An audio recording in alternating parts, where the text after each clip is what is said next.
Hello everybody, thank you so much for coming along today. My name is Carl. I help teams get started with StoryTagger and curating user-generated content from their people. And today we're going to be looking at user-generated content for learning and how to make it happen. To get to the how bit, I just want to start with a bit of a backstory really, because that's kind of understanding where all this came from is really helpful to understanding how you actually do it.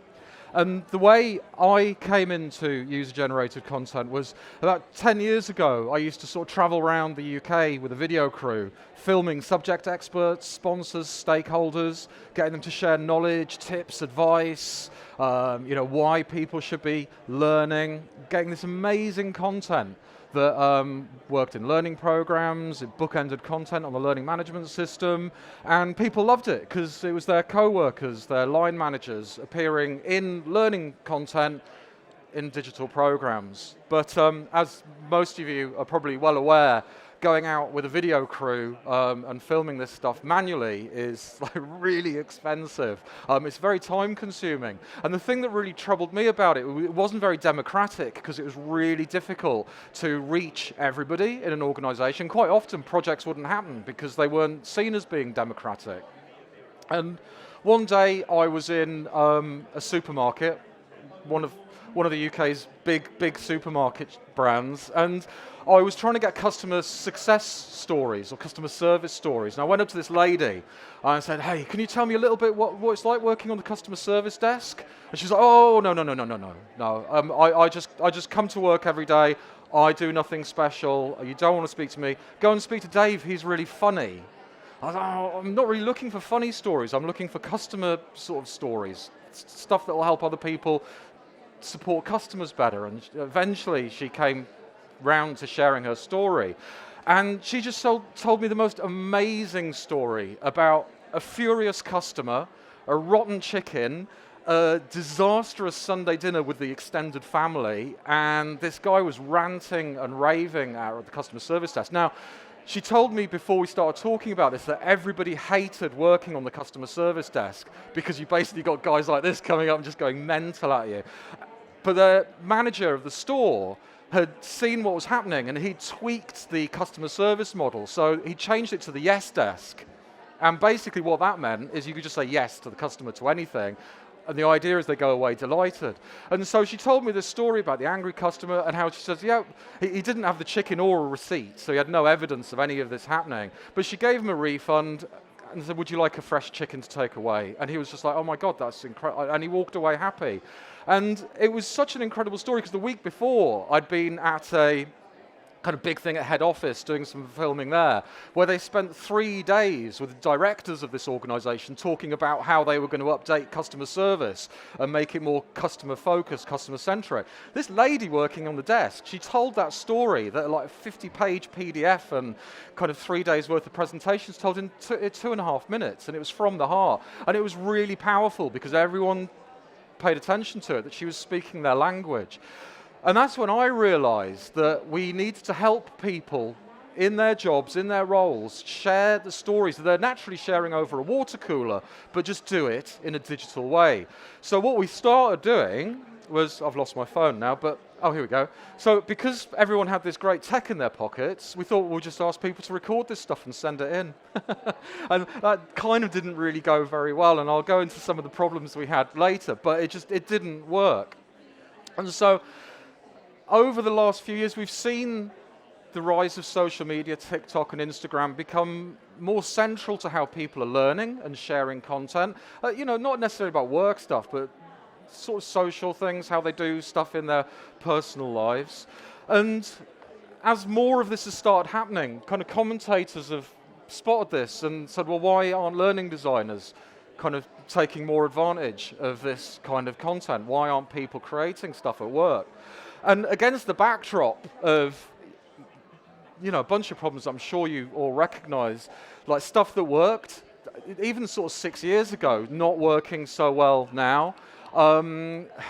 Make engagement feeling hard, that sort of top-down culture, not quite connecting. struggling with resource production, knowledge still locked in silos, and post-pandemic, even more of them.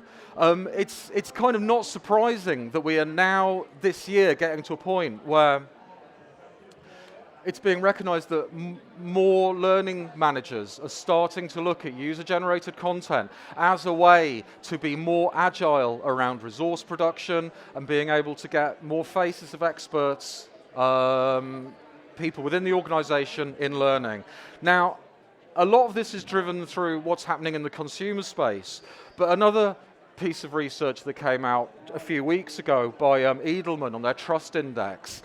They did a special edition of the Trust Index for trust in the workplace, and you can see here that trust in our co-workers and your immediate manager is skyrocketing at the moment. And there's a lot baked into that. Trust is moving a lot anyway. You know, trust in politicians and the media is decreasing. Trust in people who sort of appear like yourselves, myself, that's increasing. That's happening in the workplace. And this is what I think the most exciting thing about building user-generated, employee-generated content into learning experiences is that you've got that trust baked in there. So if you're looking to inspire change, get people to build time into their busy schedules for learning, encourage people to do things in a different way, you really need to be building that trust into your content. So, pretty sold so far. User-generated, it seems a good idea right now. But as I said, when we tried to do this, basically just give people a phone, get them to record stuff, it wasn't as easy as it looked on TikTok. And there's some reasons behind that. And some of them are kind of the expectations that learning and development has on user-generated content. So a comms team might be happy with someone saying, and here's me in the meeting room with the lovely wallpaper behind us, or there's the new offices. Learning and development needs more detail than that. We need people to be sharing complex stories, bringing themselves into it, but also sharing kind of detail, nuance. And that's quite hard for user-generated content to grow organically. You need people to be focusing on specific objectives. You've got the business coming to you saying we need support, help with this particular problem. So the user-generated content needs to address that. It can't just be kind of open-ended calls to action for people to share stuff. You need to be solving real business problems. And the other thing is that every L&D team I speak to is just busier than ever at the moment, so everyone has not got bandwidth to be taking on new, complicated curation processes. So these are some of the reasons why it hasn't happened over the last few years, despite the popularity of it in the consumer space. And what we found when we got people to do this, we basically got 3 outcomes asking somebody to record a video about a work experience. They'd either not share enough detail, so you'd get something really vanilla that didn't really push any boundaries. They'd share too much information. I imagine you guys working with subject experts will recognize the download person who will just give you everything and then you're left with a massive curation job. We had the same thing with video. But the more than likely outcome was that people just failed to engage. They didn't actually send us anything. And basically, the majority of people we work with aren't doing this all the time. Just because there's sort of like, a lot of people making this stuff on TikTok doesn't mean everybody is. I mean, I don't think I've ever uploaded a video to TikTok. I'm not sure how many of you guys have, but it's not a behavior that people are naturally doing. We're engaging with it, but we're not creating it. And so people naturally think, this isn't for me. It's like the lady in the customer service desk. I just come to work every day. Why do you want to talk to me? People, we know everyone's busy. They're busy enough anyway, so getting them to do something else is going to feel hard. And people not really knowing what to say, because they're used to this very structured learning environment in the workplace. They think, oh my gosh, can I say this? Can I say that? The digital stage feels bigger to step onto than those water cooler conversations, because people don't know who's going to be watching that content and how they're going to get judged on it.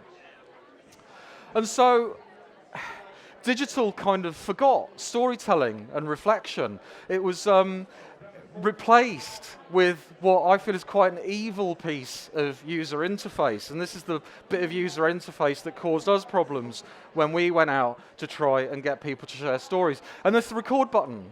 which are just everywhere now, and you get lots of kind of platforms saying, well, we do user-generated content because we give you a record button. Who can guess what the problem with a record button is? When you press it, what do you get when you press it? Anyone guess? I haven't got a microphone, so... Clue? Pretty much that. A blank sheet of paper. We've taken the interviewer away, who guided that reflective process and helped someone craft their experience into a narrative, and gave them a blank piece of paper, which is why people really struggle with this stuff. And it's why, going back to that other slide, you end up with like 0 engagement on a lot of campaigns, because people know that they're just going to end up in this situation. Now, getting 0 engagement really, really sucks. And nobody wants to be in a place where you just get kind of abject failure. But it is part of learning to do something very different about new curation models. Now, the first co-creation project I worked on was with Channel 4. It was quite a few years ago now, about 15 years ago. It cost thousands of pounds, and I had a backing of a national TV program. I got 0 engagement. That was a really, really difficult project wrap-up meeting to take place, you know, really uncomfortable. But I learned so much from that failure, because we were able to look at what we did, what didn't work, compared to that things that were working, and very quickly refine our processes, our workflows, our messaging to encourage people to do this stuff. And so many Thomas Edison quotes are brilliant for co-creating user-generated content, employee content, but this one is really apt, because yes, it can feel hard because you're putting new workflows and models together, but if you just keep on building on those, you will eventually get success.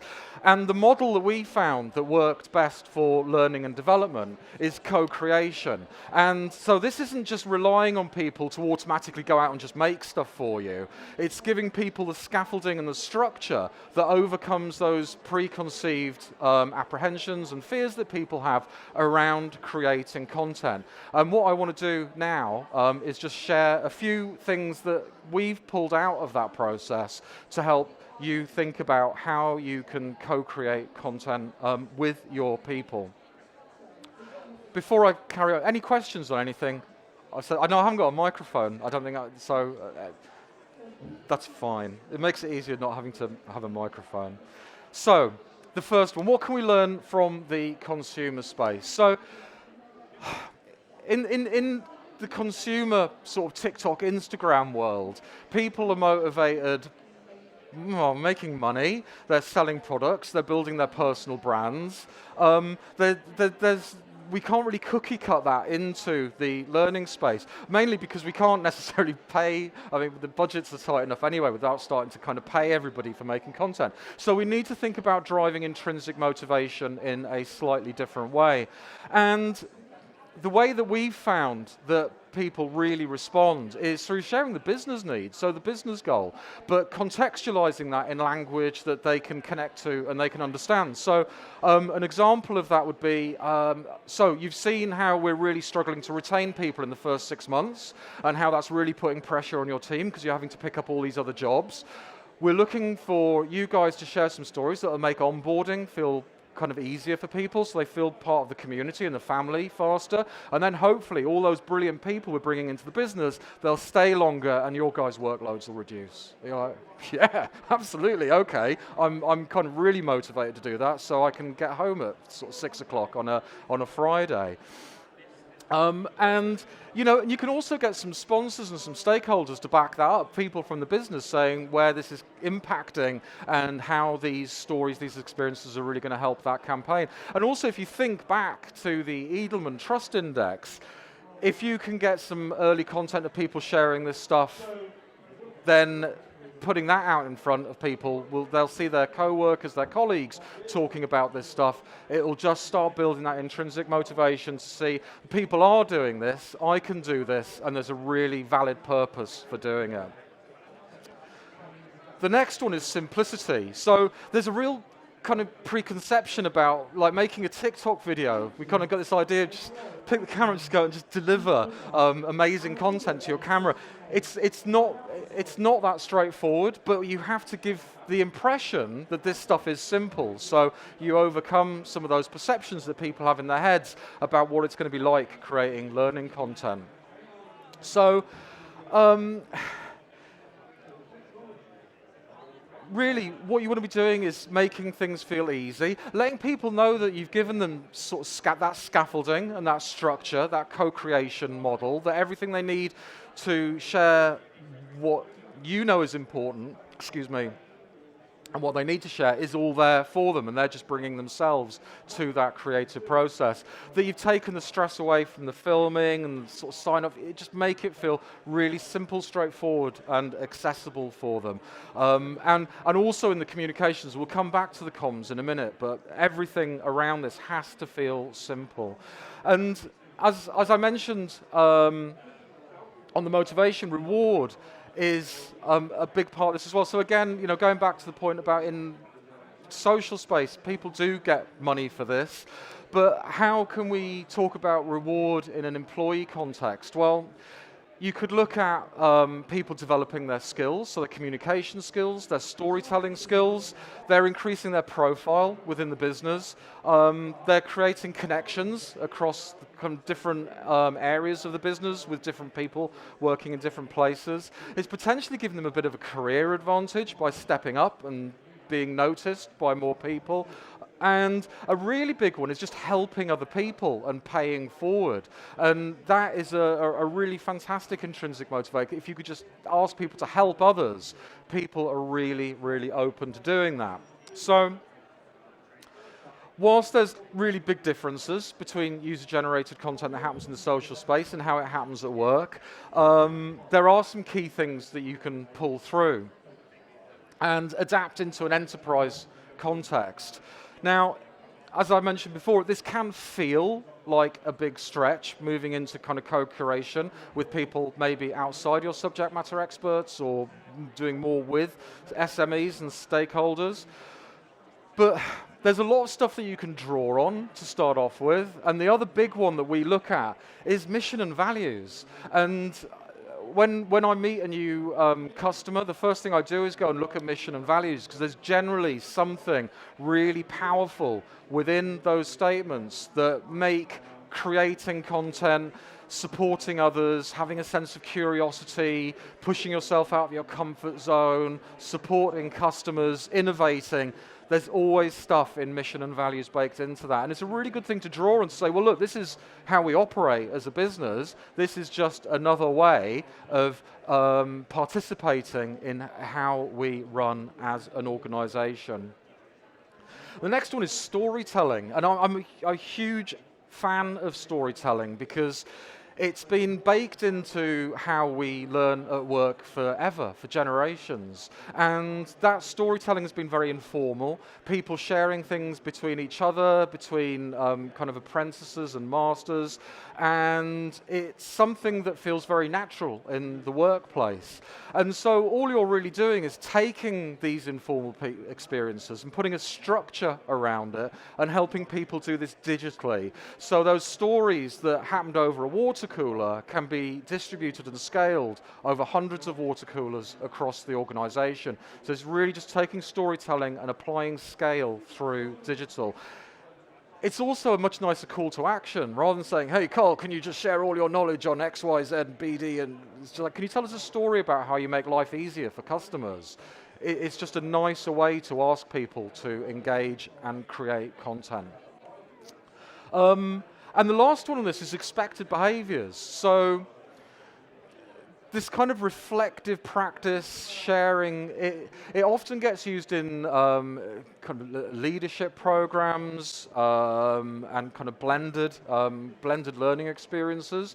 And when a leader steps up and says, "Oh, I don't really feel very comfortable about recording a video or sharing this stuff," it's like, well, what does modern leadership look like? Is it about pushing yourself out of your comfort zone? Is it about being a confident and proficient storyteller? Is it about raising your profile and putting your face in front of more people across the business? And so looking at those expected behaviors of how people are expected to operate is another way that you can just nurture people into doing something different, trying a new behavior, and sharing stuff in a way that they haven't done before. So take advantage of what you've got in place. You see employee-generated content as a progression, not a completely new thing landing in the business, and build on what people are already doing. And just the last thing I was going to share on kind of some tips today is about the workflows, because you do need new workflows to make this stuff happen. And if you think about typical content creation workflows, they're quite linear. You've got a linear process that you work through, you get to the end, you deliver the content, and it's job done. With co-curated content, co-created content, there are points where you sort of loop back because you're kind of nudging people. So it's similar to how you work with subject experts at the moment. They don't necessarily deliver everything in one go. You have to loop back sometimes to get stuff from them. So you need to think about how you are engaging people to do this. Are you looking for hand raisers? Are you looking for people to get nominated? Are you looking for kind of nominations or people just to self-sign up? How are you going to make those people confident that they have got the story to tell, that's going to deliver the value, and share some of that previous stuff we were looking at about building intrinsic motivation and making them feel that they're the right person to share the story? And what we found is when we were doing this just on phones, so asking people to record stuff, we sent out so many instructions. So how to use your phone, how to upload a video, here's the lighting tips, don't do this, don't talk about this.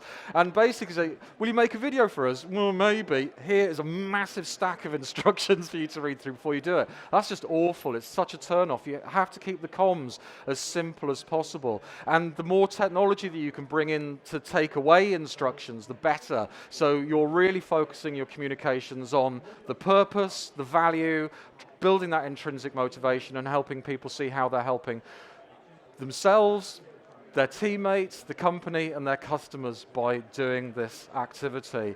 And also, as kind of hinted at before, don't expect people to just do this stuff straight away. You do have to swerve back and say, hey, do you remember that video you mentioned you're going to produce? It's, oh yeah, no, absolutely, I'll do that. And if you're using automation, it's really handy because then it gives you scale so you can loop back to people.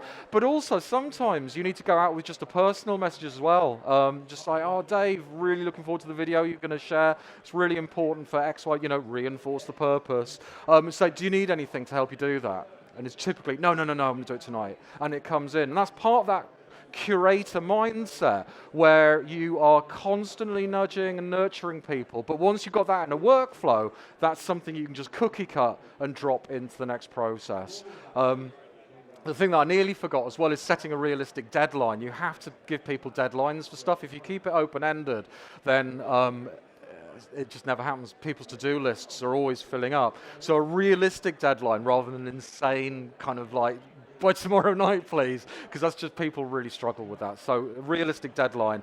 And you also share why that deadline has been set as well. So if you've got a program launching or there's a campaign going out, just drop that in as well so people see the bigger picture of where they're sharing. Celebrating participation. So if any of you guys have run Facebook groups or kind of social spaces like that, as people dive in and contribute, you have to celebrate and kind of make them feel good about doing that. And it's the same with people creating content. So definitely thanking them for what they've done, but also making sure that that content is getting out there so people can see that contribution, letting them know where the content is being used, letting them know about the impact it's having. And it's very much about building that culture of co-creation, as well as the practice and the workflows. It's making people see this as a regular part of business as usual activity, and they are making an impact with what they are doing. And the last one is really building on success. So if you're starting from scratch, you'll be constantly going out to people who've never done this before.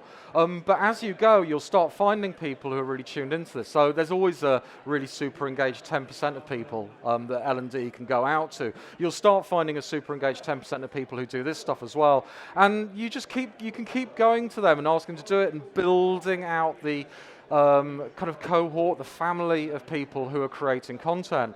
And a learning designer said to me once, I didn't know where he was going with this story, but he said, they're a bit like penguins, aren't they? I was sorry, what? He was called Carl as well. I was like, Carl, what do you mean they're like penguins? Well, like the people making the videos for me, they're a bit like penguins.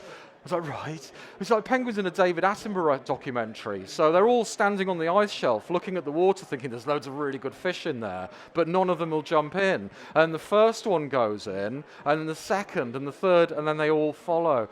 And I was like, oh, no, and it is like that. Once people start seeing other people changing their behavior, doing new things, creating value, others will come along. So that's why that building on success is really important, to get that momentum and that movement, really supporting people to get involved and start contributing. So we've got new workflows, cookie cut across programs.